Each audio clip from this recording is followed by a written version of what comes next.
ان الحمد لله نحمده ونستعينه ونستغفره ونعوذ بالله من شرور انفسنا ومن سيئات اعمالنا من يهده الله فلا مضل له ومن يضلل فلا هادي له واشهد ان لا اله الا الله وحده لا شريك له واشهد ان محمدا عبده ورسوله اما بعد فان خير الحديث كتاب الله وخير الهدي هدي محمد صلى الله عليه واله وسلم وشر الامور محدثاتها وكل محدثة بدعة وكل بدعة ضلالة وكل ضلالة في النار.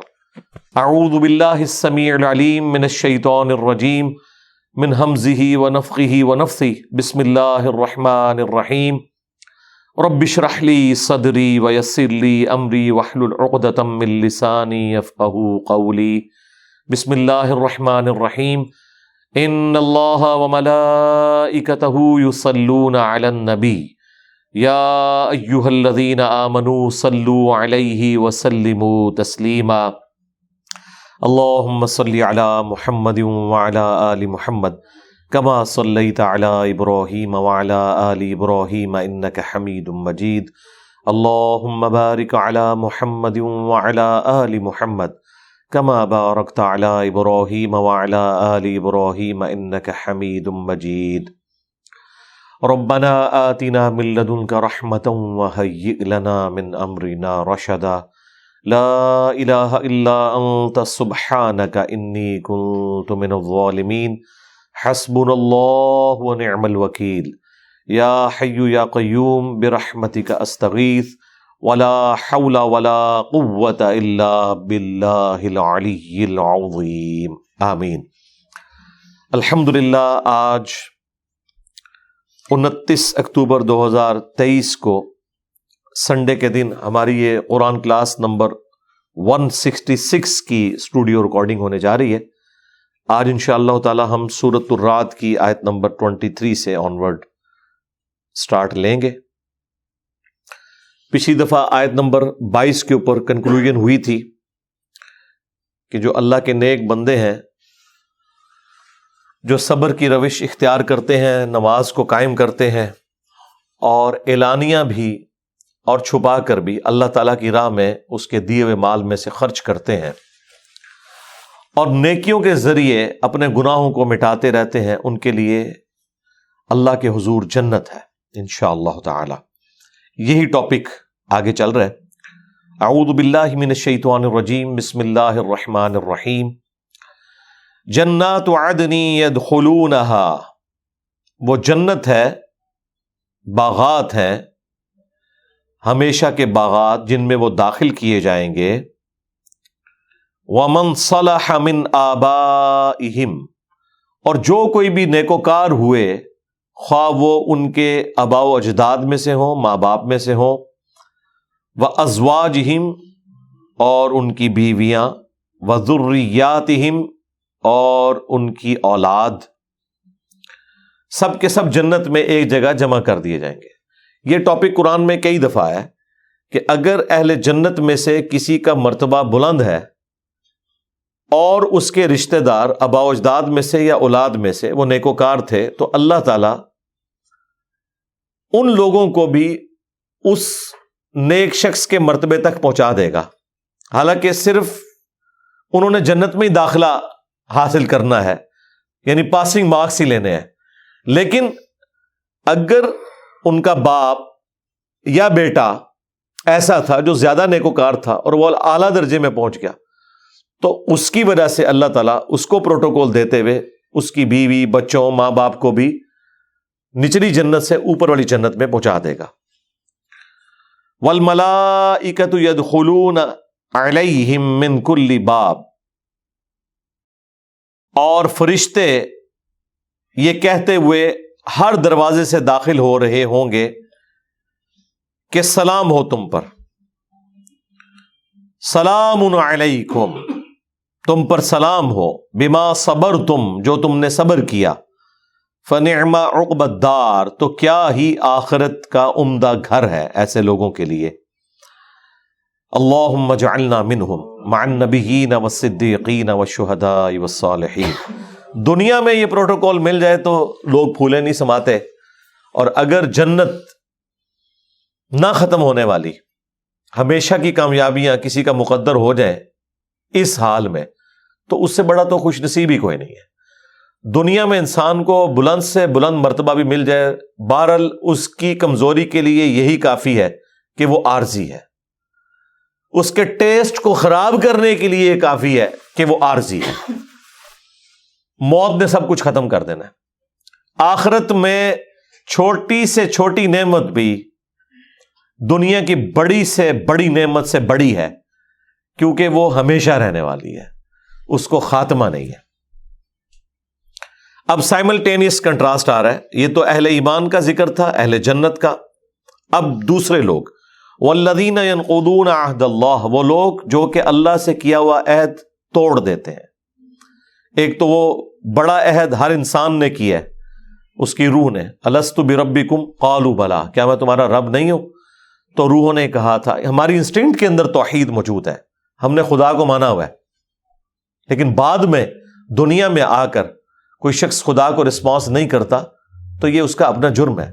تو جو لوگ توڑ دیتے ہیں عہد کو جو انہوں نے اللہ کے ساتھ کیا، اور اس میں وہ عہد بھی ہے جو دنیا میں لوگ انبیاء کرام علیہ السلام کی دعوت کو قبول کرنے کے بعد اللہ کے ساتھ کرتے ہیں، جس طرح بنی اسرائیل نے عہد کیا، لیکن جب عہد کیا پیغمبروں کی نافرمانی کر کے عہد کو توڑا۔ من بعد میثاقہ، بعد اس کے کہ انہوں نے وہ پختہ عہد کیا تھا، وَيَقْطَعُونَ مَا أَمَرَ اللَّهُ بِهِ، اور وہ توڑ دیتے ہیں جس کا اللہ تعالیٰ نے حکم دیا تھا، أَن يُوصَل، کہ اسے جوڑا جائے، یعنی رحمی رشتے۔ وہ قطع رحمی کی روش اختیار کرتے ہیں، رحمی رشتوں کو توڑ دیتے ہیں۔ وَيُفْسِدُونَ فِي الْأَرْضِ، اور زمین میں فساد کرتے ہیں۔ أُولَئِكَ لَهُمُ اللَّعْنَةُ وَلَهُمْ سُوءُ الدَّارِ، ایسے لوگوں کے لیے ہے لعنت اور بہت ہی برا گھر، یعنی جہنم۔ اللہم لا تجعلنا منہم، لعنت کا لفظی مطلب ہوتا ہے اللہ کی رحمت سے دور۔ اہل ایمان جو پیغمبروں کی اتباع کرتے ہیں وہ اللہ تعالیٰ کی رحمت کے مستحق ہوتے ہیں، اور جو پیغمبروں کے باغی ہیں وہ اللہ کی لعنت کے مستحق ہوتے ہیں۔ لعنت کا مطلب ہے اللہ کی رحمت سے دور۔ یہ کوئی گالی نہیں ہے اور نہ یہ کوئی نیگیٹو ورڈ ہے، کیونکہ نبی علیہ السلام نے بھی بعض لوگوں کے اوپر لعنت فرمائی ہے، تو نبی کی شان سے یہ چیز ان کے شان ہے ہی نہیں کہ وہ گالی گلوچ کی روش اختیار کریں۔ لعنت کا مطلب یہ ہے کہ ایسا شخص اللہ کی رحمت سے دور ہے۔ بہرحال نبی علیہ السلام نے ہمیں ایک یہ تاکید فرمائی ہے کہ جو مسلمان ہے اس کے اوپر لعنت نہ کی جائے، لیکن جو مسلمان ایسی روش اختیار کرتا ہے کہ جس کی وجہ سے وہ لعنت کا مستحق ہوتا ہے، وہ آپ نے ضرور ہائی لائٹ کرنا ہے۔ اس پہ لعنت نہیں کرنی، لیکن اسے بتانا ہے کہ یہ عمل تمہیں لعنت میں گرفتار کر دے گا، جس طرح قرآن میں آیا لعنت اللہ علی الکاذبین، جھوٹوں پہ اللہ کی لعنت۔ اگر کوئی میرے سامنے جھوٹ بولے تو میں اسے یہ نہیں کہوں گا کہ تو لعنتی ہے یا تجھ پہ اللہ کی لعنت ہو، ظاہر مسلمان ہے، اس کو آپ نے پروٹوکول دینا ہے، اس کے کلمے کا احترام کرنا ہے، البتہ یہ اسے بتانا ہے کہ بھائی یہ جو تم نے حرکت کی ہے تم لعنت کے مستحق ہو گئے ہو۔ لعنت اللہ علی الظالمین، ظالموں پر اللہ کی لعنت، یہ بھی قرآن میں آیا۔ تو ظالم کو یہ ہائی لائٹ کیا جائے گا کہ تم لعنت کے مستحق ہو چکے ہو اپنے اس عمل کے سبب، اور اگر وہ فساد فی الارض کرنے والے ہے تو پھر تو اس کے اوپر قنوت نازلہ بھی پڑھی جا سکتی ہے۔ پھر آپ نے یہ خیال نہیں کرنا کہ وہ مسلمان ہے یا نہیں ہے، پھر وہ نہیں بچے گا۔ لیکن جہاں پہ آپ ٹالریٹ کر سکتے ہیں، آخری درجے میں کوشش کریں کہ ایک مسلمان دوسرے مسلمان کے اوپر لعنت نہ کرے۔ ہاں جنرل آپ لعنت کر سکتے ہیں۔ میں کئی بار لعنت کرتا ہوں کہ جن لوگوں نے اہل البیت کو ناحق قتل کیا ان پہ اللہ کی لعنت، اللہ کے فرشتوں کی لعنت، تمام لعنت کرنے والوں کی لعنت، بالکل ٹھیک ہے، یقیناً ایسے ہی ہونے والا ہے۔ لیکن اسپیسیفکلی آپ جب کسی بندے کو مینشن کرتے ہیں تو اس بندے کا اور اس کے رب کا ایک معاملہ ہے۔ عین ممکن ہے کہ اس جنگ کے اندر کوئی بندہ ایسا شریک ہوا ہے کہ جسے دھوکے سے اس میں شامل کیا گیا اور وہ اس نیت سے نہیں تھا، کئی لوگ چھوڑ بھی گئے، تو یہ معاملہ اللہ کے سپرد کریں. جنرل آپ کہہ سکتے ہیں کہ اہل بیت کے دشمنوں پہ اللہ کی لعنت، صحابہ کرام کے دشمنوں پہ اللہ کی لعنت، انبیاء کرام کے دشمنوں پہ اللہ کی لعنت. جنرل آپ ضرور بات کریں. اللہ یبسط الرزق لمن یشاء ویقدر. اللہ تعالیٰ جس کے لیے چاہتا ہے رزق کشادہ کر دیتا ہے، جس کے لیے چاہتا ہے تنگ کر دیتا ہے. لیکن یہ نہ سمجھیے گا کہ کوئی شخص کہے کہ میں نے اب کوشش بھی نہیں کرنی، جتنا میرا مقدر ہے وہ مجھے ملے گا. اس چیز کی نبی علیہ السلام نے کبھی ترغیب نہیں دلائی. کوشش بہرحال آپ نے کرنی ہے. وَفَرِحُوا بِالْحَيَاةِ الدُّنْيَا، اور یہ دنیا کی زندگی پہ ہی خوش ہو گئے ہیں. وَمَا الْحَيَاةُ الدُّنْيَا فِي الْآخِرَةِ إِلَّا مَتَاعٌ، جبکہ دنیا کی زندگی آخرت کے مقابلے میں تو صرف ایک حقیر سی برتنے کی جگہ ہے. یعنی اس کا سٹیٹس آپ اسی طرح سمجھ لیں کہ جس طرح ٹوائلٹ میں مجبوری انسان کو جانا پڑتا ہے نا، کوئی ٹوائلٹ کو اپنا پرماننٹ گھر نہیں بناتا، یہ مجبوری ہے. ہماری زندگی کی اس کشتی نے اس دنیا کے پانی پہ ہی چلنا ہے. لیکن اگر آپ اس پانی کو کشتی کے اندر داخل کر دیں گے پھر آپ کی کشتی ڈوب گئی. تو دنیا میں ہی رہنا ہے، رہبانیت نہیں اختیار کرنی، لیکن اس دنیا کو اپنے اوپر ایسا غالب نہیں کرنا کہ اللہ تعالی کو آپ پس پش ڈال دیں، اس کی تعلیمات کو پس پش ڈال دیں. وَيَقُولُ الَّذِينَ كَفَرُوا لَوْلَا أُنزِلَ عَلَيْهِ آيَةٌ مِّن رَبِّهِ، اور یہ کافر کہتے ہیں کہ اس نبی صلی اللہ علیہ وآلہ وسلم پر ان کے رب کی طرف سے کوئی معجزہ، کوئی آیا، کوئی نشانی کیوں نہیں نازل کی گئی. قُلْ إِنَّ اللَّهَ يَضِلُّ مَن يَشَاءُ. اب دیکھیں سوال یہ ہو رہا ہے اور جواب کیا ہو رہا ہے. جواب تو یہ ہونا چاہیے تھا کہ انتظار کرو فلاں تاریخ کو فلاں معجزہ آ جائے گا. جواب یہ بھی ہونا چاہیے تھا کہ اللہ تعالیٰ جب چاہے گا نشانی کو ظاہر فرما دے گا، نبی کا کوئی اختیار نہیں. اور اس طرح کا جواب قرآن میں کئی جگہ آیا بھی. ٹھیک ہے، اب کوئی یہ اللہ تعالیٰ کا کلپ چھوٹا سا کاٹ لے اور کہ دیکھیں بات کیا ہو رہی ہے، جواب کیا دیا جا رہا ہے. بھائی قرآن کو پوری ٹوٹیلٹی میں دیکھنا ہے. یہ سارے جواب جو آپ کہہ رہے ہیں نا وہ آلریڈی اللہ نے دیے ہوئے ہیں. جب گمراہی اپنے پیک کو پہنچتی ہے پھر اس طریقے سے بھی جواب دیا جاتا ہے جو یہاں پہ دیا جا رہا ہے. وہ سارے جواب آپ نے جمع کرنے ہیں. اور یہاں اس سے مراد وہ معجزات ہیں جو کافر ڈیمانڈ کرتے تھے کہ جب تک آپ یہ والا معجزہ نہیں نہ کرتے ہم آپ پہ ایمان نہیں لائیں گے. مثلا آپ آسمان پہ چڑھ کے بتائیں، جو سورہ بنی اسرائیل میں 9 معجزات آئے ہیں.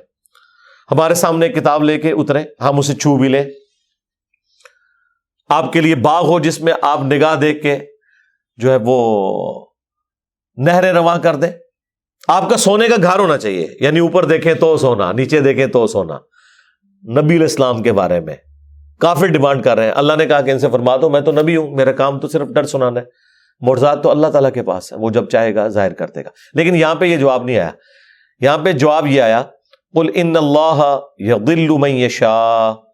اے نبی ان سے فرما دو کہ اللہ تعالیٰ جسے چاہتا ہے گمراہ کر دیتا ہے. مراد یہ کہ تمہیں ہر طرح سے سمجھا لیا، اب آخری جواب سن لو کہ تمہاری قسمت میں اب یہ گمراہی مقدر ہو چکی ہے. چونکہ تم نے حق بات قبول نہیں کی تو اللہ تعالیٰ جسے چاہتا ہے اسے گمراہ کر دیتا ہے. اور ایک ترجمہ یہ ہے کہ اللہ تعالیٰ گمراہ کر دیتا ہے جو چاہتا ہے کہ گمراہ ہو. یہ ترجمہ بھی درست ہے. وَيَهْدِي إِلَيْهِ مَنْ أَنَابَ، اور اللہ تعالیٰ ہدایت دے دیتا ہے اسے جو اللہ کی طرف رجوع لانے والا ہے. اب یہ جو دوسرا پورشن ہے نا، اس نے چیز واضح کر دی کہ جو اس کے پہلے پورشن میں نے دوسرے والا ترجمہ کیا ہے نا وہ اس میں فٹ ان بیٹھتا ہے. کیونکہ دیکھیں جب یہ بات آ رہی ہے کہ اللہ تعالیٰ ہدایت اسے دیتا ہے کہ جو اللہ کی طرف رجوع لائے، تو اس کو وائس ورثہ کیا کریں گے کہ اللہ تعالیٰ گمراہ اسے کرتا ہے جو خود گمراہ ہونا چاہے. یہاں پہ فٹ ان بیٹھ رہی ہے.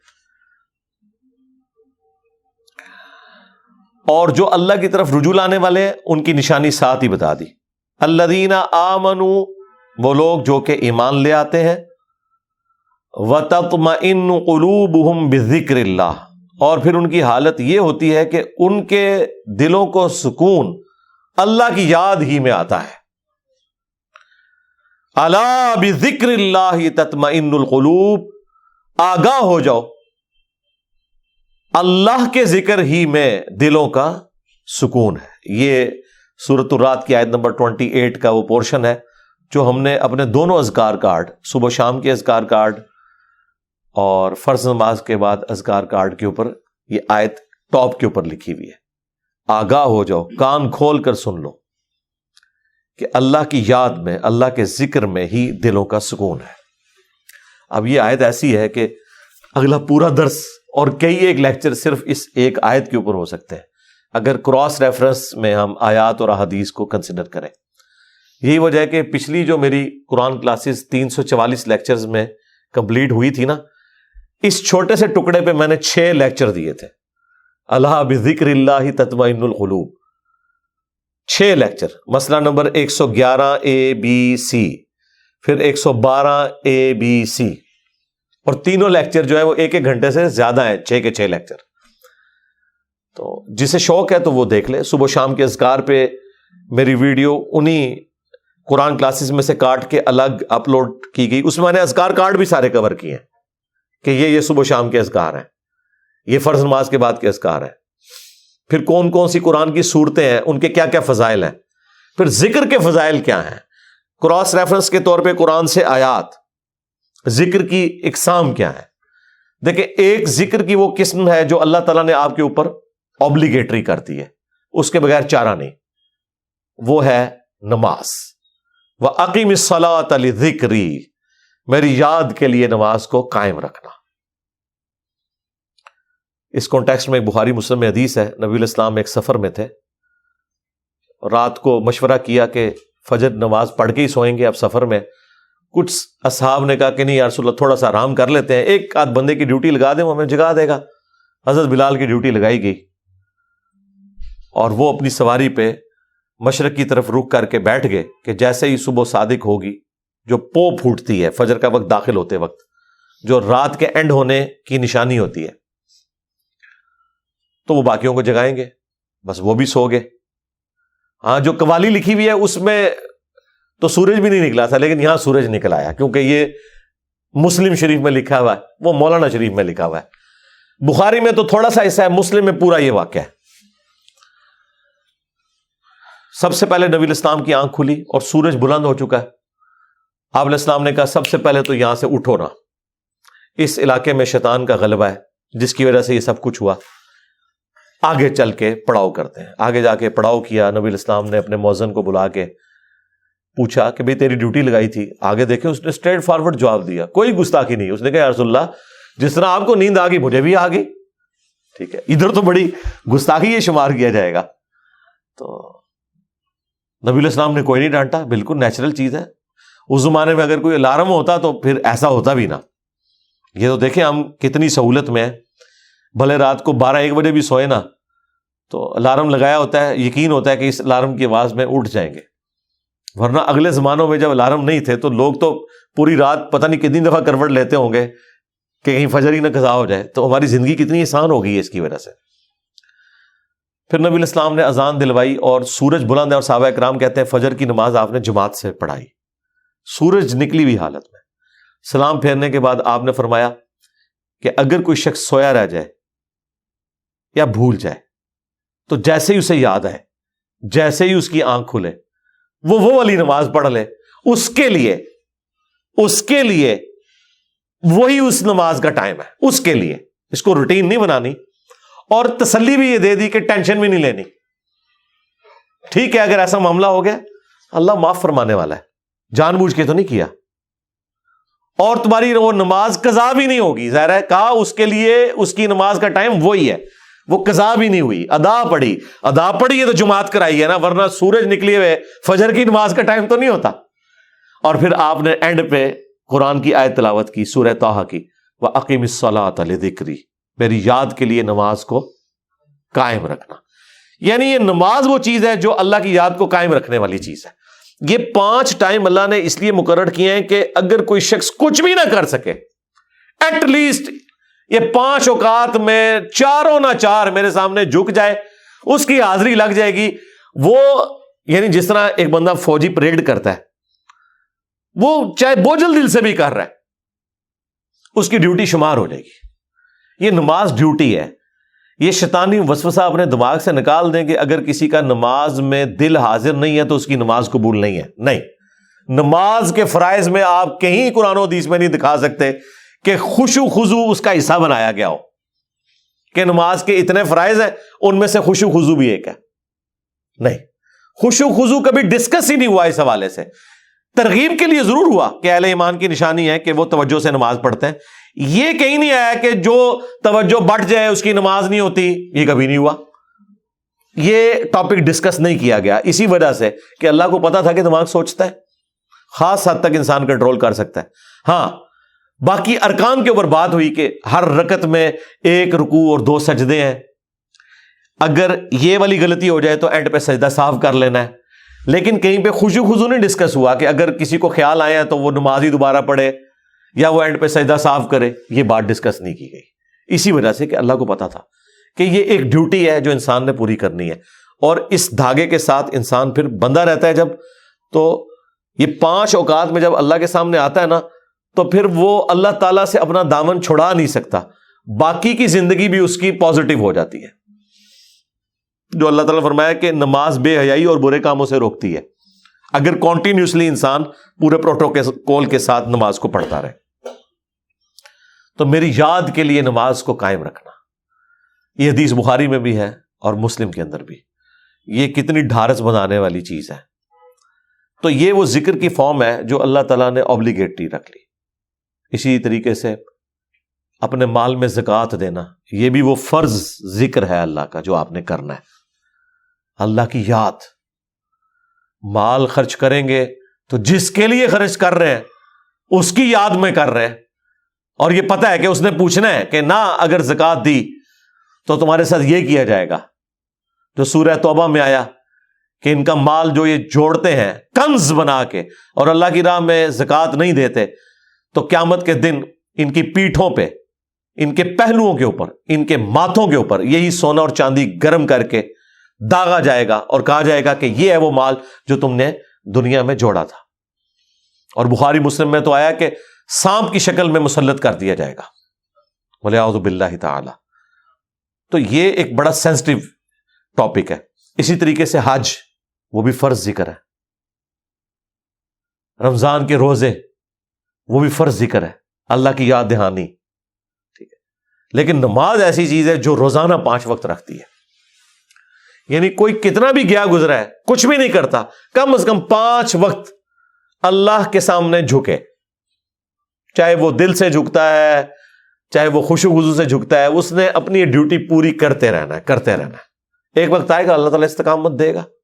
ترجمہ یاد کریں، خشوع خضوع کا اہتمام کریں تو انشاءاللہ اللہ تعالیٰ یہ آسانیاں پیدا کر دے گا آپ کے لیے.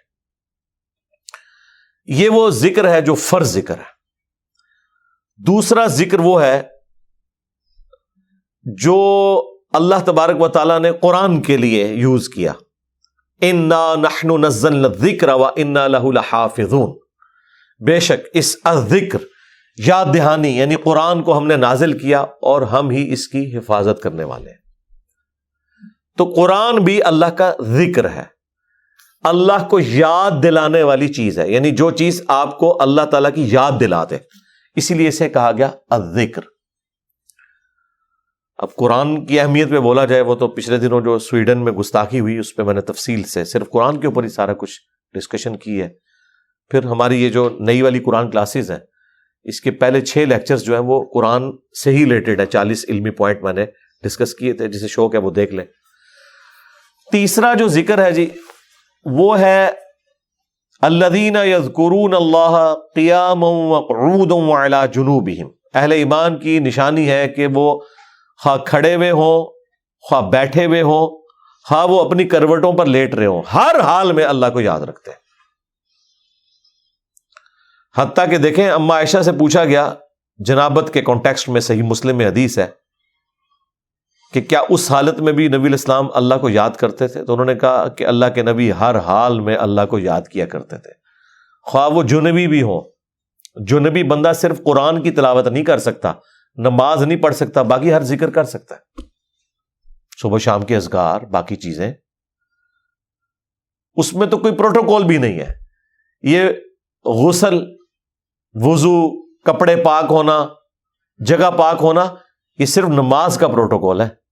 جو عام اذکار ہیں ان کا کوئی پروٹوکول نہیں ہے، وہ آپ جس مرضی حالت میں کریں. یہ لوگ کہتے ہیں جی آیت کریمہ بڑا گرم ہے جی، بغیر وضو کے نہیں کرنا چاہیے جی، خوشبو لگا لینی چاہیے. اور بھائی جس نے کیا تھا اس نے تو مچھلی کے پیٹ میں کیا تھا، سب سے زیادہ تعفن والی جگہ یونس علیہ السلام.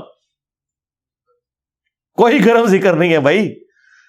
وہ پھر ایسا ذکر ثابت ہوا کہ اللہ تعالیٰ نے ان کی اس غلطی کو، اجتہادی غلطی کو معاف کیا. اور سورہ صافات میں فرمایا اگر یونس یاد نہ کرتا ان الفاظ کے ساتھ تو جتنا اللہ تعالیٰ کا عطاب تھا نا، پھر یہ اسی دن مچھلی کے پیٹ سے نکالا جاتا جس دن مردے اپنی قبروں سے نکلیں گے. ایک جملے نے اللہ تعالیٰ کا غصہ ٹھنڈا کر دیا، لا الہ الا انت سبحانک انی کنت من الظالمین. لیکن سرکار یہ 3 دن اور 3 رات انہوں نے پڑھا ہے یہ وظیفہ. ہاں آپ ذرا ایک لمحے کے لیے سوچیں، 3 دن اور 3 رات، یہ کتنے بنتے ہیں؟ 72 گھنٹے. 72 گھنٹوں اگر آپ کو ایک ایئر کنڈیشن کمرے میں بھی مسلسل ایک ذکر کرنا پڑ جائے تو لگ پتہ جائے گا. آپ ذرا اس شخص کے بارے میں امیجن کریں جو مچھلی کے پیٹ میں گپ اندھیرا ہے اور یہ بھی نہیں پتا کہ میں یہ کروں گا تو مجھے معافی بھی ملے گی کہ نہیں، اور وہ مسلسل ذکر کیے جا رہا ہے اور یہ بھی نہیں پتا کہ کتنا عرصہ میں نے یہ ذکر کرنا ہے، اور وہاں پہ بھی کسی کرسی میں نہیں بیٹھے ہوئے ہیں. مچھلی کے پیٹ کے اندر کیا حالت ہوگی. لیکن اللہ تعالیٰ نے ان کی دعا سن لی. اتنی جاندار دعا تھی. میں تو کہتا ہوں یہ سید الاستغفار ہے. لا الہ الا انت سبحانک، اے اللہ تیرے سوا کوئی معبود نہیں، تو تو غلطیوں سے پاک ہے. انی کنت من الظالمین، میں انسان ہوں تو میں تو غلطی کروں گا. اس سے بہتر کیا انداز ہو سکتا ہے عاجزی کا، اس سے بہتر کیا انداز ہو سکتا ہے اللہ تعالیٰ کی عظمت بیان کرنے کا کہ یا اللہ تو نے تو غلطی کرنی نہیں ہے، یہ تو طے ہے. تو اگر مجھ سے پرسش کر رہے ہیں نا غلطی کی، تو میں تو انسان ہوں، غلطی کروں گا، اور مجھے اعتراف بھی ہے، میں تیری طرف رجوع لاتا ہوں. اللہ تعالیٰ نے معاف کر دیا. جامعہ ترمذی میں یہاں تک حدیث ہے کہ جو بھی یونس کی دعا کے ذریعے اللہ کی طرف متوجہ ہو، اللہ تعالیٰ اسے کبھی محروم نہیں لوٹاتا. اور یہ حصہ قرآن میں بھی ہے، وَكَذَلِكَ نُنْجِي الْمُؤْمِنِينَ، ہم مومنین کو بھی اسی طریقے سے نجات دیں گے. جب یہ دعا آئی نا سورہ الانبیاء میں تو ساتھ یہ بھی ذکر آیا کہ انبیاء کی جو یہ دعائیں ہیں، خصوصاً یہ والی دعا یونس علیہ السلام کی، کوئی مومن بھی مانگے گا ہم اسے بھی نجات دیں گے. تو یہ جو دعائیں ہیں صبح و شام کے اذکار ہیں، جس کے اوپر میں نے پورا بلیو کارڈ لکھ دیا، اور فرض نماز کے بعد اذکار ہیں، گرین کارڈ لکھ دیا. یہ فرض نماز کے بعد اذکار، یہ صبح و شام کے اذکار. تو ان اذکار میں وہ ساری دعائیں ہیں جو نبی علیہ السلام نے کی ہیں. یہ ہماری ویب سائٹ سے بھی ڈاؤن لوڈ کر سکتے ہیں آپ، اس کی ایپ بھی بنی ہوئی ہے، PDF فارم میں بھی ہے. تو یہ اذکار کریں، صبح و شام کی دعائیں، اذکار، مختلف اوقات کی دعائیں، ٹوائلٹ میں جاتے وقت کی دعا، باہر نکلنے کی دعا، صبح اٹھتے وقت کی دعا، اور رات کو سونے سے پہلے دعائیں. یہ مختلف اوقات کی جو دعائیں ہیں، یہ وہ ساری دعائیں ہیں جو آپ نے اٹھتے بیٹھتے چلتے پھرتے کرنی ہے. درود شریف بھی، درود شریف اللہ کی عبادت ہے کیونکہ یہ دعا ہے، اور دعا جتنی بھی ہیں وہ اللہ سے کی جاتی ہیں، اور ہر دعا عبادت ہے. الدعاء هو العبادہ، یہ حدیث ہے سنن نسائی کے اندر، ترمذی کے اندر. اور نبی علیہ السلام نے حدیث کے اوپر اکتفا نہیں کیا، اس کے بعد آپ نے آیت پڑھی، ادعونی استجب لکم، اے میرے بندو مجھ سے مانگو میں تمہاری دعا کو قبول کروں گا. ان الذین یستکبرون عن عبادتی، بے شک جو لوگ میری عبادت سے تکبر کریں گے، یعنی مجھ سے دعا کرنے میں کنجوسی اختیار کریں گے، میں انہیں ذلیل و خوار کر کے جہنم میں داخل کروں گا، والعیاذ باللہ تعالی. حضور نے سورۃ المؤمن کی آیت نمبر 60 پڑھی، اسے سورہ غافر بھی کہتے ہیں، اس بات کے ثبوت میں کہ دعا کرنا عبادت ہے. تو جتنی دعائیں ہیں یہ عبادت ہے،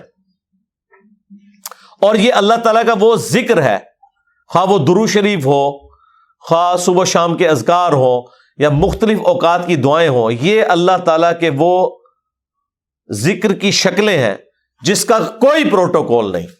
کوئی جنبی ہے کوئی بے وضو ہے، کپڑے بھی ناپاک ہیں، جس جگہ پہ ہیں وہ جگہ بھی ناپاک ہے، کوئی فرق نہیں پڑتا اس سے، یہ ذکر آپ کر سکتے ہیں۔ مولا علی کا قول ہے جامعہ ترمذی میں سنن ابی داؤد کے اندر کہ نبی علیہ السلام کو حالت جنابت کے علاوہ کوئی اور حالت قرآن پڑھنے سے مانے نہیں ہوتی تھی، یعنی قرآن آپ نہیں پڑھ سکتے جنبی ہو، بغیر وضو کے قرآن بھی پڑھا جا سکتا ہے لیکن جنبی شخص نہیں پڑھ سکتا۔ لیکن جو اذکار ہے نا، وہ اٹھتے بیٹھتے چلتے پھرتے، بھئی اما عائشہ سلام اللہ علیہا اس سے زیادہ کیا بات کرتی۔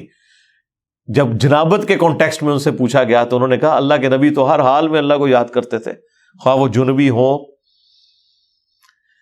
یا نہ ہو، اور غسل جنابت فوراً کرنا کوئی ضروری بھی نہیں ہوتا، اللہ تعالیٰ نے چھوٹ دی ہوئی ہے، بس نماز قضا نہ ہو۔ نبی علیہ السلام کبھی غسل جنابت رات کو کر لیتے تھے اور کبھی آخری پہر اٹھ کے کرتے تھے، تو غسل جنابت ڈیلے بھی کوئی شخص کر سکتا ہے۔ فجر پڑھ کے اگر کسی کے اوپر غسل فرض ہو گیا تو وہ زور سے پہلے کسی بھی وقت غسل کر کے زور کی نماز، بس وہ قضا نہیں ہونی چاہیے۔ تو اس دوران بھی اللہ کو تو آپ نے یاد کرنا ہے، ایون ٹوائلٹ میں غسل کرنے جب جانا ہے تو اللہ ہی کو یاد کر کے جانا ہے نا، اللہم انی اعوذ بک من الخبث والخبائث، جو بخاری میں دعا ہے، اے اللہ میں شریر جنوں اور جنیوں سے تیری پناہ میں آتا ہوں۔ یہ دعا جو آپ مانگ کے ٹوائلٹ میں جاتے ہیں تو جنبی شخص نے بھی یہی دعا مانگ کے جانی ہے نا۔ باقی بھی جو مختلف اذکار ہیں وہ آپ نے لازمی کرنے ہیں، اس میں کوئی سستی والا پہلو نہیں ہونا چاہیے۔ ہاں قرآن پاک سے متعلق جو چیزیں ہیں وہ آپ نہ کریں۔ تو یہ ذکر کی 3 اقسام، نمبر 1 فَأَقِمِ الصَّلَاةَ لِذِكْرِي، میری یاد کے لیے نماز کو قائم رکھنا، اور جتنے بھی فرائض ہیں، خواہ وہ حج کی شکل میں ہو، زکوٰۃ کی شکل میں ہو، رمضان کے روزے ہوں، وہ سب کے سب اللہ کا ذکر ہے۔ رزق حلال کمانا بھی، یہ بھی اللہ کا ذکر ہے۔ اللہ کے نیک بندوں کے واقعات جو قرآن و سنت میں رپورٹ ہوئے انہیں بیان کرنا بھی اللہ کا ذکر ہے۔ انبیاء کرام کے واقعات کو بیان کرنا بھی اللہ کا ذکر ہے۔ تو سب سے بڑا ذکر نماز، اس کے بعد قرآن تو بلکہ اپنے سٹیٹس میں دیکھا جائے تو وہ سب سے بڑا اللہ کا ذکر ہے، اللہ کی یاد دہانی والی چیز۔ لہذا قرآن کی تلاوت، قرآن کے احکامات کی پیروی کرنا، یہ سب کچھ اللہ کا ذکر ہے۔ اور تیسرے نمبر کے اوپر صبح و شام کے اذکار، مختلف اوقات کی دعائیں، درود شریف، یہ بھی اللہ تعالیٰ کا ذکر ہے۔ تو یہ 3 ہی اقسام ہے ذکر کی جن کے اوپر ہمیشگی انسان کو کرنی چاہیے، اور کچھ چیزیں تو اللہ تعالیٰ نے فرض کے طور پہ کر دی ہیں جیسے نماز ہے اور باقی فرائض ہیں، اس کے بغیر آپ کا چھٹکارا نہیں ہے۔ بخاری اور مسلم دونوں میں حدیث ہے کہ اللہ کا ذکر کرنے والا زندہ کی مثل ہے اور ذکر نہ کرنے والا مردہ کی مثل ہے، یعنی وہ زندہ لاش ہے جو اللہ کا ذکر نہیں کرتا۔ جامعہ ترمذی میں حدیث ہے، ایک صحابی حاضر ہوئے، یا رسول اللہ مجھے کوئی ایسی نصیحت کریں کہ اس کے بعد مجھے کسی چیز کی ضرورت نہ رہے۔ نبی علیہ السلام نے کہا کہ تیری زبان ہر وقت اللہ کے ذکر سے تر رہے، بس یہ نصیحت، یعنی صرف نماز کی حد تک نہیں، عام حالت میں بھی۔ اچھا، ذکر کے لیے زبان ہلانا بھی ضروری نہیں ہے، دل میں بھی ذکر ہو سکتا ہے۔ اللہ کو یاد کرنا بھی ذکر ہے، غور و تفکر کرنا بھی ذکر ہے۔ اصل چیز ہے گاڈ اورینٹڈ ہونا۔ بخاری مسلم میں حدیث ہے، جب تم نماز پڑھ کے اسی جگہ پہ بیٹھے رہتے ہو نا جہاں پہ نماز پڑھی تھی، اسی مصلی کے اوپر، جب تک وضو نہیں ٹوٹتا نا، کچھ ذکر نہ بھی کرو تب بھی فرشتے دعائے رحمت تمہارے لیے کرتے رہتے ہیں۔ حتیٰ کہ بخاری مسلم میں آیا کہ جو شخص نماز کے انتظار میں ہے نا، اللہ تعالیٰ اسے بھی نماز کے اندر ہی شمار کر لیتا ہے۔ دیکھیں اللہ تعالیٰ کی رحمت ہے، یعنی یہ تو ایک نہ ختم ہونے والا سلسلہ ہے۔ بخاری مسلم دونوں میں حدیث ہے، میں اپنے بندے کے گمان کے قریب ہوں جیسا کہ میرے بارے میں گمان کرے۔ جب وہ مجھے دل میں یاد کرتا ہے میں اسے دل میں یاد کرتا ہوں، جب وہ مجھے کسی مجلس میں یاد کرتا ہے نا تو میں اسے بہتر مجلس میں اسے یاد کرتا ہوں، جب وہ میری طرف ایک بالشت بڑھتا ہے میں اس کی طرف ایک ہاتھ بڑھتا ہوں، جب وہ میری طرف چل کے آتا ہے میں اس کی طرف دوڑ کر آتا ہوں۔ تو یہ حدیث قدسی ہے بخاری مسلم دونوں میں، اور اسپیسیفکلی یہ قرآن حکیم کی درس و تدریس کے حوالے سے ذکر ہوا تھا کہ ایسی مجلس میں فرشتے حاضر ہوتے ہیں اور جب اللہ کے پاس جاتے ہیں، حالانکہ اللہ جانتا ہے، پھر بھی پوچھتا ہے کہ میرے بندوں کے پاس گئے تھے، کس حالت میں پایا؟ وہ بتاتے ہیں یہ حالت تھی۔ پھر اللہ تعالیٰ پوچھتا ہے مجھ سے کیا مانگ رہے تھے؟ فرشتے بتاتے ہیں کہ بندے جنت مانگ رہے تھے۔ اللہ تعالیٰ پوچھتا ہے کیا جنت دیکھی انہوں نے؟ کہتے ہیں نہیں، اگر دیکھ لیتے تو اس سے بھی زیادہ مانگتے۔ اور کیا کہتے تھے؟ جہنم سے آزادی مانگ رہے تھے۔ کیا جہنم دیکھی میرے بندوں نے؟ نہیں، اگر دیکھ لیتے اس سے بھی زیادہ شد و مت سے مانگتے۔ اللہ تعالیٰ فرماتا ہے تم گواہ ہو جو میں نے سب کو معاف کر دیا۔ اچھا، وہ فرشتے کہتے ہیں یا اللہ ایک بندہ ایسا تھا جو ویسے ہی وہاں پہ آ گیا تھا، اس کی نیت نہیں تھی لیکن وہ ان کی مجلس میں بیٹھا تھا۔ اللہ تعالیٰ فرماتا ہے کہ یہ لوگ ہی ایسے ہیں کہ جو ان کی مجلس میں بھی بیٹھ جائے نا، ان کو بھی میں نے بخش دیا۔ وہ جو کہہ رہے ہوتے ہیں نا غوث پاک کے درس میں بھی اگر کوئی بیٹھ گیا، کہانیوں میں نہیں میرے بھائی، درس قرآن میں، وہ چاہے غوث پاک دے رہے ہو یا کوئی انجینئر پاک دے رہے ہو یا کوئی ڈاکٹر پاک دے رہے ہو، اگر اخلاص کے ساتھ کوئی اللہ کا ذکر کر رہا ہے، خالص توحید بتا رہا ہے، قرآن و سنت کی تعلیمات بتا رہا ہے، اس کی مجلس میں بیٹھنے والے کے لیے جنت کا راستہ آسان ہو جائے گا۔ وہ تو حدیث ہے صحیح مسلم کے اندر کہ جو علم کے راستے پہ چلتا ہے اللہ تعالیٰ جنت کا راستہ اس کے لیے آسان کر دیتا ہے۔ یہ تو بالکل اسٹیبلش چیز ہے۔ تو یہ ذکر ایسا معاملہ ہے کہ کوئی دل میں بھی یاد کرتا ہے نا، اللہ اس کو پھر دل میں یاد کرتا ہے۔ فَاذْكُرُونِي أَذْكُرْكُمْ، یہ تو قرآن میں سورۃ البقرہ میں ہے، اے میرے بندے مجھے یاد کر، میں تیرا ذکر کروں گا اور اس سے بہتر مجلس میں کروں گا، فرشتوں کی مجلس میں کروں گا۔ اور انسان کی کتنی خوش نصیبی ہے کہ انسان اللہ کو یاد کرے، اللہ تعالیٰ اس کے رسپانس میں اسے یاد کرتا ہے۔ انسان کا اللہ کو یاد کرنا یہ چھوٹی چیز ہے، اللہ کا اپنے بندے کو یاد کرنا یہ بڑی چیز ہے۔ ہاں، سنن ابن ماجہ میں حدیث ہے، اور یہ تعلیقاً امام بخاری بھی یہ حدیث لے کے آئے ایک چیپٹر کی ہیڈنگ میں، اور یہ اتنی رکت انگیز حدیث ہے کہ اس حدیث کو میں نے اپنے اذکار کارڈ میں بھی شامل کیا ہے کہ میں اپنے بندے کے ساتھ ہوتا ہوں اس وقت جب وہ میرا ذکر کر رہا ہوتا ہے اور اس کے ہونٹ میرے ذکر کی وجہ سے ہل رہے ہوتے ہیں۔ زبان سے ذکر کرنا یہ سب سے افضل ذکر ہے، کیونکہ اس میں آپ کی زبان، اعضاء، دل، دماغ سب کچھ شامل ہو جاتا ہے۔ دل میں بھی ذکر کرنے کا ثواب ہے لیکن زبان سے کرنا افضل ہے۔ اسی لیے آپ دیکھیں جو آبلیگیٹری چیزیں ہیں وہ اللہ تعالیٰ نے زبان کے ساتھ جوڑ دی ہیں، یعنی نماز آپ دل میں نہیں پڑھ سکتے، زبان سے پڑھنی ہے، اور کم از کم اتنی آواز سے کہ وہ خود آپ محسوس کر رہے ہو۔ محسوس سے مراد یہ نہیں ہے کہ 10 نمازی دیر تک سن رہے ہیں، نہیں، محسوس سے مراد ہے کہ آپ کو فیل ہو رہا ہے کہ آپ وہ اپنی زبان سے پڑھ رہے ہیں۔ اس طریقے سے جانور قربان کرنا ہے تو تکبیر اتنی آواز سے کہنی ہے کہ آپ کے کان خود سن رہے ہو۔ جو آبلیگیٹری چیزیں ہیں وہ اللہ تعالیٰ نے زبان کے ساتھ جوڑی ہوئی ہیں۔ زبان کا ذکر بہرحال دل کے ذکر سے افضل ہے۔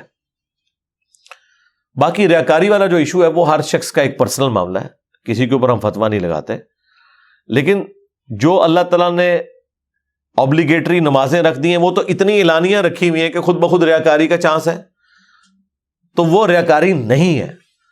بعض اوقات شیطان کسی کو وسوسہ دلاتا ہے میں جماعت سے نماز پڑھوں گا یا مسجد میں زیادہ دیر بیٹھوں گا تو باقی لوگ کہیں گے کہ جی یہ لوگ بڑا نیک ہو گیا ہے، تو اس سے میرے دل میں تکبر آ جائے گا۔ یہ شیطانی وسوسہ ہوتا ہے، نہ اس طرح نہیں سوچنا کبھی بھی۔ آپ نے خالص رہنا ہے۔ صحیح مسلم میں حدیث ہے، صحابہ کرام نے کہا یا رسول اللہ بعض اوقات ہم نیکی کا کوئی کام کرتے ہیں حالانکہ پوری نیک نیتی سے کر رہے ہوتے ہیں، یہ نیت نہیں ہوتی کہ لوگ ہماری تعریف کریں، لیکن پھر بھی لوگ تعریف کر دیتے ہیں اور وہ ہمیں اچھی بھی لگتی ہے۔ ظاہر ہے تعریف کسے بری لگتی ہے، تو کیا یہ ریاکاری ہے؟ آپ نے فرمایا نہیں، یہ ریاکاری نہیں ہے، بلکہ یہ دنیا میں اللہ تعالیٰ کا انعام ہے اپنے بندے کے لیے کہ کسی بندے کی تعریف کوئی کرتے۔ لیکن دوسری طرف نبی علیہ السلام نے اس بندے کے لیے یہ کہا ہے کہ کسی کے منہ پہ ایسی تعریف نہیں کرنی ہے کہ وہ تکبر کے اندر مبتلا ہو جائے۔ جس کی ہو رہی ہے اس نے خواہش کا اظہار نہیں کرنا کہ لوگ میری تعریف کریں۔ تو یہ باریک سے فرق ہوتے ہیں جس کی وجہ سے بعض اوقات شیطان، میں نے کئی لوگوں کو سنا ہے کہ جی ہم نے داڑھی رکھ لی تو پھر لوگ مسائل پوچھیں گے، لوگ ہمیں نیکوکار کہیں گے، اس لیے جی ہم داڑھی نہیں رکھ رہے۔ پھر وہ قرآن و حدیث سے سب سے بڑی دلیل دینا شروع کر دیتے ہیں، جی ڈاکٹر اقبال کی بھی داڑھی نہیں تھی۔ قرآن و حدیث ان کے نزدیک یہ ہے کہ ڈاکٹر اقبال کی داڑھی نہیں تھی، اور پوری زندگی ڈاکٹر اقبال کو یاد کرتے کرتے مر جاتے ہیں۔ اللہ کے نبی علیہ السلام کو پس پش ڈال دیتے ہیں۔ کئی لوگ ہیں وہ کہتے ہیں کہ جی وہ جی ہاں نبی علیہ السلام خواب میں زیارت کروا کے خود منو ایک بار بھی کہہ دینا میں داڑھی رکھ لینی ہے، تو میں ان کو کہتا ہوں وہ 1400 سال پہلے کہہ کے گئے نے بھائی، اور اس سے بھی بڑھ کر اللہ قرآن میں کہہ گیا سورہ النساء کی آیت نمبر 119 کہ یہ شیطان کا راستہ ہے، کہ شیطان کہے گا، اس نے یہ وعدہ کیا تھا اپنے رب کے ساتھ وَلَآمُرَنَّهُمْ فَلَيُغَيِّرُنَّ خَلْقَ اللَّهِ، اے اللہ میں تیری مخلوق کو ابھاروں گا کہ وہ تیری بنائی ہوئی تخلیق کو بدل دیں گے۔ تو یہ تخلیق اللہ نے دی تھی مرد کے لیے۔ اتنی داڑھی رکھنا کہ جسے عرف عام میں داڑھی کہا جائے، یہ مرد کے لیے اوبلیگیٹری ہے۔ تو ہر بندے نے کوئی نہ کوئی اپنے لیے لیم ایکسکیوز رکھا ہوا ہوتا ہے۔ تو میں ان کو بھی کہتا ہوں بھائی 1400 سال پہلے حکم ہو چکا ہے بھائی، اب کس حکم کا آپ انتظار کر رہے ہیں؟ تو بعض اوقات شیطان یہ بھی وسوسہ دلاتا ہے کہ جی اگر میں جماعت سے نماز پڑھوں گا تو لوگ کہیں گے یہ بڑا نیکوکار ہے، لہٰذا میں گھر میں ہی پڑھ لیتا ہوں۔ نہیں بھائی، جو فرض چیزیں ہیں وہ آپ نے حکم پہ عمل کرنا ہے، اپنی عقل کو اس میں دخل نہیں دینی۔ اب داڑھی بھی سامنے نظر آ رہی ہے، داڑھی تو ظاہر چہرے پہ رکھی جائے گی نا، پیٹ میں تو صرف بزرگوں کی داڑیاں ہوتی ہیں، ہاں بابوں کی، اور جو کتابوں کے ماننے والے ہیں ان کی داڑھی تو باہر ہوتی ہے، وہ تو سامنے رکھنی ہوگی۔ اسی طریقے سے نماز بھی لوگوں کے سامنے ہی پڑھنی پڑے گی جماعت سے۔ یہ تو ہو ہی نہیں سکتا کہ آپ کہیں کہ میں نے جماعت سے نماز نہیں پڑھنی ہے، گنہگار ہوں گے۔ یہ مرد کے لیے میں کہہ رہا ہوں، عورت تو ظاہر ہے اس کے لیے تو حکم ڈفرینٹ ہے۔ تو یہ چیزیں اللہ تعالیٰ نے اپنی یاد کے لیے، دیکھیں کتنے الارمز فٹ کیے ہوئے ہیں، ہمیں کتنے سگنل پورے دن میں ملتے ہیں۔ انسان اللہ تعالیٰ سے اپنے آپ کو بے نیاز کر ہی نہیں سکتا۔ میں ایک ہسٹری چینل کے اوپر یا نیشنل جغرافک پہ ایک ڈاکومنٹری دیکھ رہا تھا، ایک کوئی نان مسلم تھا، تو وہ مختلف مسلمان اسکالرس کے پاس نا امریکہ میں انٹرویو کرنے جا رہا تھا کہ ہمیں آپ ریلیجن کے بارے میں بتائیں کہ اسلام کیا ہے۔ تو وہ امریکہ میں ایک شیعہ عالم تھے، ینگ تھے، اس سے جب اس نے سوال کیا نا کہ اسلام کیا ہے، تو اس نے کہا اسلام خدا کے گرد سینٹرڈ ہے، بس کہ ہر وقت خدا آپ کے سامنے ہونا چاہیے، یہ اسلام کی بیسک ڈیفینیشن ہے۔ واقعی اس طرح یہی بات ہے۔ اسلام کیا ہے؟ ٹو سبمٹ یور ول، اللہ کے سامنے سر تسلیم خم کرنا۔ اچھا اب یہ بات مجھے بھی پتا، لیکن جب میں نے اس بندے کے منہ سے یہ بات سنی نا، پھر میں نے غور کرنا شروع کیا۔ اس نے کہا کہ ہر وقت اللہ آپ کے سامنے ہونا چاہیے۔ تو پھر میں نے سوچا واقعی یار اسلام تو ہے ہی سینٹرڈ اراؤنڈ گاڈ ہے، صبح سے لے کر شام تک ہر چیز خدا کے گرد گھومتی ہے۔ صبح اٹھ کے آپ پہلا جملہ کیا بولتے ہیں؟ الحمدللہ الذی احیانا بعد ما اماتنا والیہ النشور۔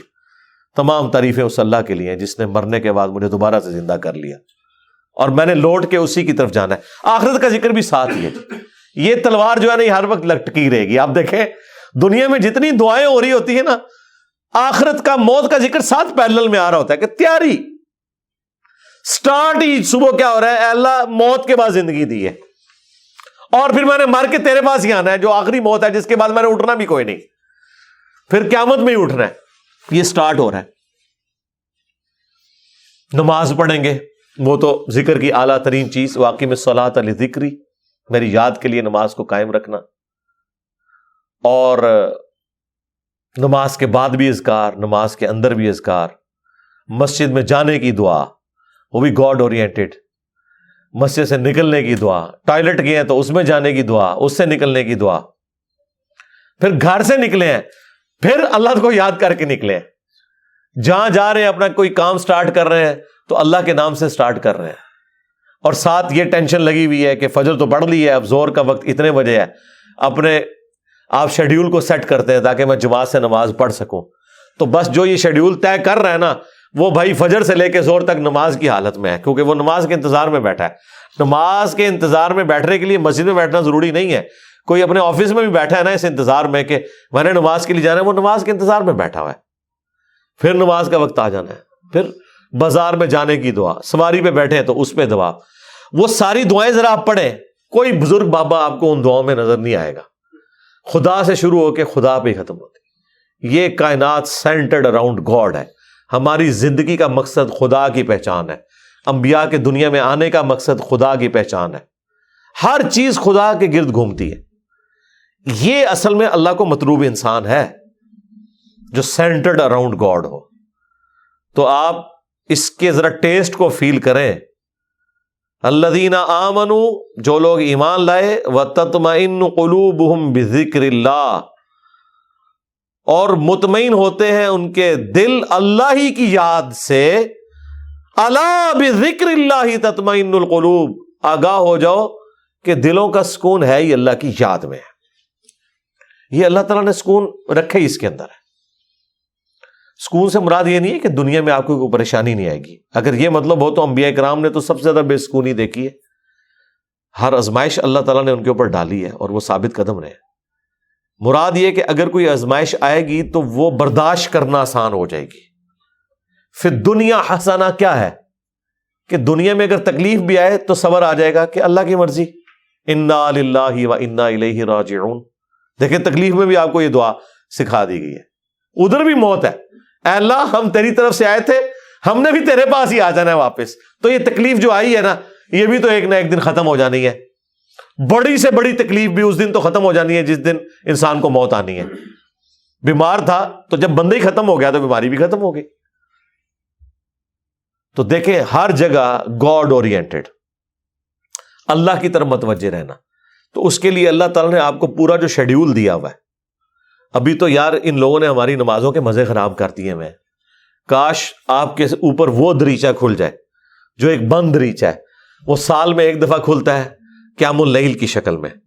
لیکن اگر آپ امیجن کریں کہ دنیا میں جتنی بھی مساجد ہیں ان کے اندر جہری نمازوں میں قرآن الف لام میم سے شروع ہو کے یا سورہ فاتحہ سے شروع ہو کے والناس تک پورا سال چلے، ایک ایک رکوع، ایٹ لیسٹ ایک ایک رکوع، کتنا ٹائم لگ جائے گا؟ اگر یہ نماز 7 منٹ میں ختم کرتے ہیں وہ 20 منٹ میں ہو جائے گی یا 15 منٹ میں۔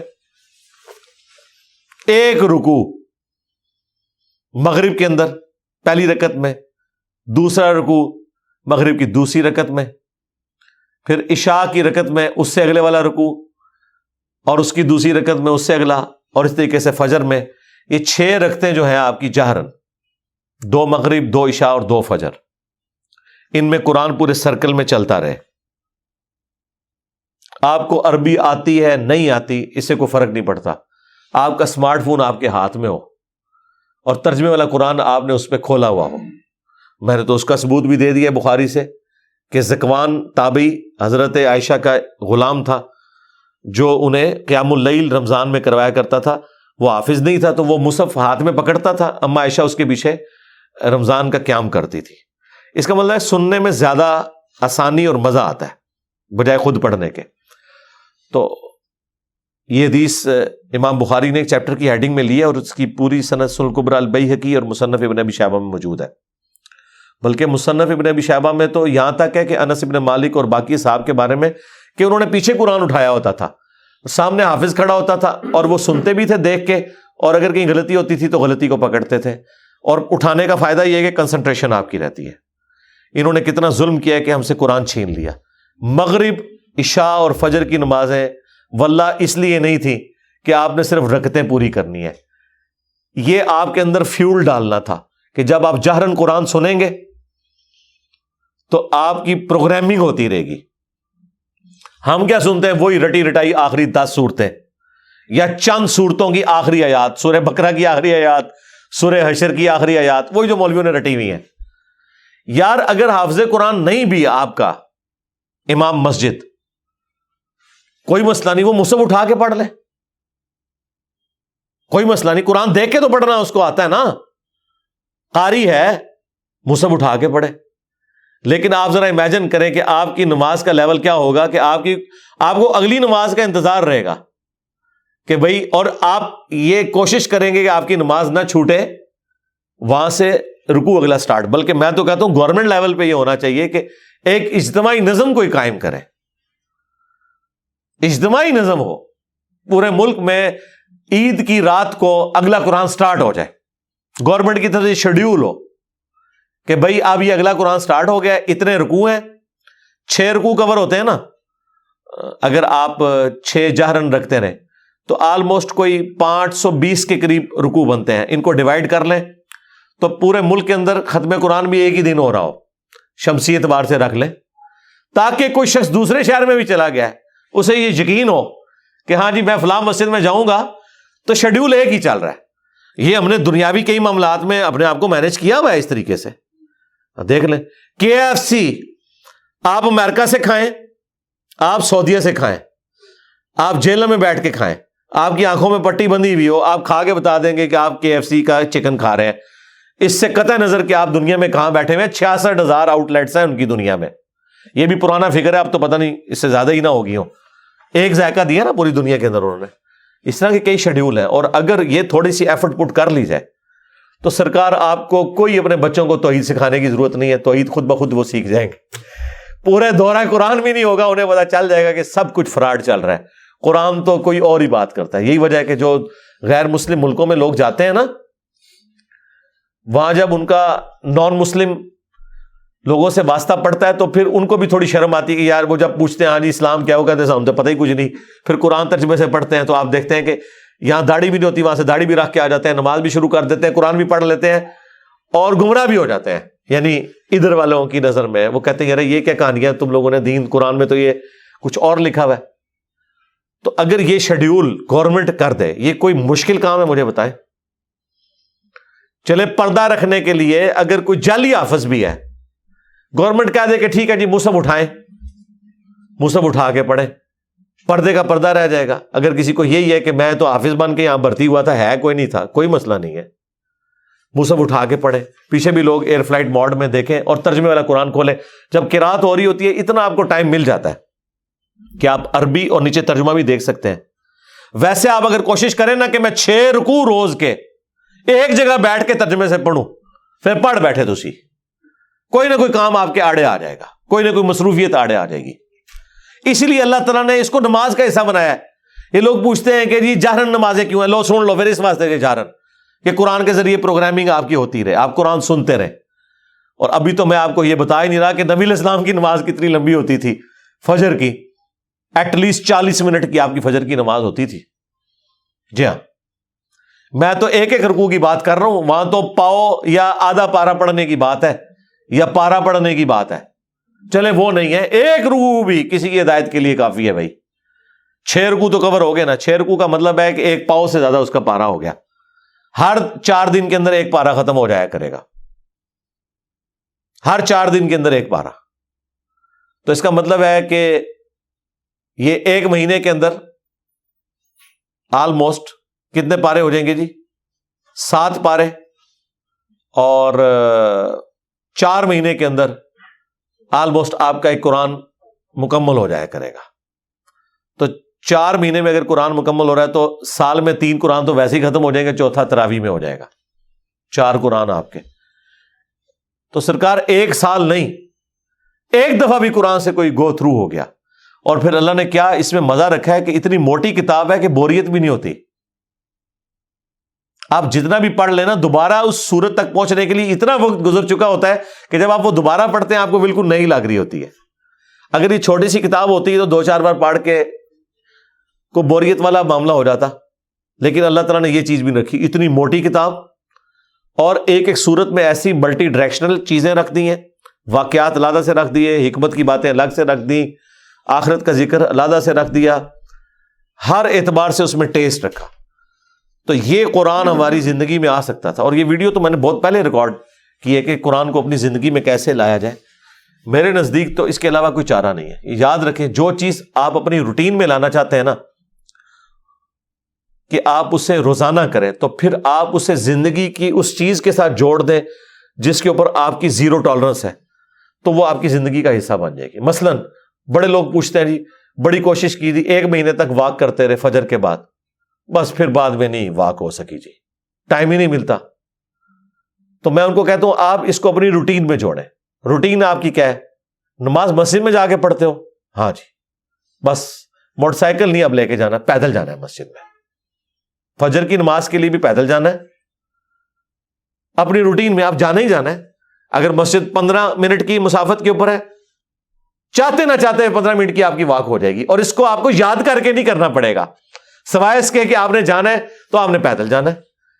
یا عشاء کے وقت آپ ٹائم رکھنا چاہتے ہیں تو اپنی واک کا ٹائم وہ رکھ لیں، اور 5 نمازیں پیدل جا کے پڑھیں تو آپ ذرا کیلکولیٹ کریں، ہر نماز کے ساتھ جانے اور آنے میں آپ کی واک اٹیچ ہو جائے گی، کیونکہ آپ نے روٹین کا حصہ بنا لیا ہے۔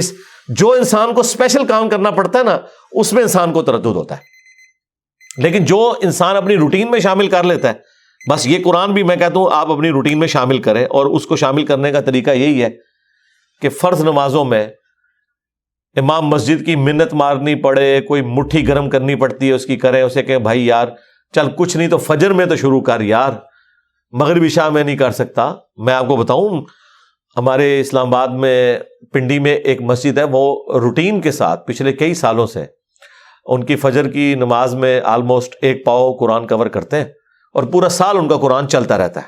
سب کو پتا ہوتا ہے کل یہاں سے شروع ہونا ہے, لوگ پڑھ کے آتے ہیں گھر سے بھی, ایک وہ اس کا ٹیسٹ فیل کرتے ہیں. تو یہ تو مسلسل آپ کی روٹین میں جب قرآن آئے گا تو یہ وہ ساری گناہ, وہ ساری برائیاں جن کو چھوڑنے کے لیے آپ کو ایک ایفرٹ پٹ کرنی پڑتی ہے, وہ آٹومیٹکلی آپ کی زندگی سے نکلتی چلی جائیں گی. جس طرح آپ نے دیکھا کہ بعض لوگ ایسے ہوتے ہیں, بڑی ان کی شانہ زندگی ہوتی ہے, لیکن کبھی ان کے اوپر کوئی غم کی کیفیت ٹوٹتی ہے, بالکل بھی زندگی میں سادگی آ جاتی ہے, پھر آہستہ آہستہ وہ دنیا سے ریٹائر ہونا شروع ہو جاتے ہیں, ایک غموں کا پہاڑ گرتا ہے, آخرت اورینٹڈ ہو جاتے ہیں آہستہ آہستہ آہستہ آہستہ. اگر آپ خدا کے ساتھ اٹیچ ہو جائیں گے, قرآن کے ساتھ اٹیچ ہو جائیں گے, تو ایٹ لیسٹ گناہ کا تو تصور بھی دور کی بات ہے, آپ اس طرف جانے کا سوچیں گے بھی نہیں, کیونکہ ہر وقت یہ آخرت کی یاد دلانے والی چیز آپ کے سر کے اوپر لٹکتی رہے گی. قرآن کی تلاوت سے دلوں کا زنگ کیوں دور ہوتا ہے؟ آخرت اورینٹڈ ہوتا ہے. تلاوت سے اس لیے کہ آپ جب قرآن کی تعلیمات کو سمجھیں گے, ذرا عربیوں کو تو تلاوت ہی کہنا تھا نا, انہوں نے تو ترجمہ نہیں کرنا تھا نا, اور تلاوت کا ایک معنی فالو کرنا بھی ہوتا ہے. ایک ہوتا ہے قرات کرنا اور ایک ہے اس کے پیچھے پیچھے چلنا. تو یہ ترجمے والا قرآن اسمارٹ فون نے تو زندگی آسان کرتی ہے. میں کہتا ہوں اس سائنس نے ہماری دنیا تو آسان کی ہے, جو ہماری آخرت آسان کرتی ہے. آپ امیجن کریں اس یوٹیوب کی برکت سے صدیوں میں جتنے لوگوں نے توحید قبول کی ہے, چند سالوں میں ہمارے پلیٹ فارم سے کر لی ہے, جو امید ہی کوئی نظر نہیں آ رہی تھی. اور یہ آپ نہ سمجھیں یہ لوگ ہیں, یہ نسلیں ہیں. ہاں, آپ ان کو ملٹی پلائی کریں تو یہ ساری سائنس کی برکت ہے. آج دین کتنا سیکھنا آسان ہے, اور اس پہ عمل کرنے کے لیے آپ کو موٹیویٹ کرنے کے لیے کتنے والنٹیئر اویلیبل ہیں, اگر آپ خدا کے ساتھ کمیٹڈ ہیں. اللہ تعالی ہمیں ہر وقت اپنی یاد میں رہنے کی توفیق دے. اللہ تبارک و تعالی اپنے ذکر پہ ہمیں استقامت دے. آج کی ہم قرآن کلاس کو اس دعا کے اوپر اہتمام کرتے ہوئے اینڈ کرتے ہیں. نبی الاسلام نے حضرت معاذ بن جبل سے فرمایا تھا, جامعہ ترمذی میں اور سنن نسائی میں حدیث ہے, اے معاذ میں تم سے محبت کرتا ہوں اور تمہیں نصیحت کرتا ہوں کہ ہر فرض نماز کے بعد اس دعا کو لازم کر لینا, اللہم اعنی علی ذکرک و شکرک و حسن عبادتک. ایک حدیث میں الفاظ ہے, ربی اعنی علی ذکرک و شکرک و حسن عبادتک. اے اللہ میں تیری مدد مانگتا ہوں, میری مدد فرما اس بات پر کہ میں تیرا ذکر کروں, تیرا شکر کروں, اور بڑے احسن طریقے سے تیری عبادت کرتا رہوں, پورے پروٹوکول کے ساتھ. اس میں تو میری مدد فرما. اب دیکھیں یہ بھی اسی سے ریلیٹڈ چیز ہے.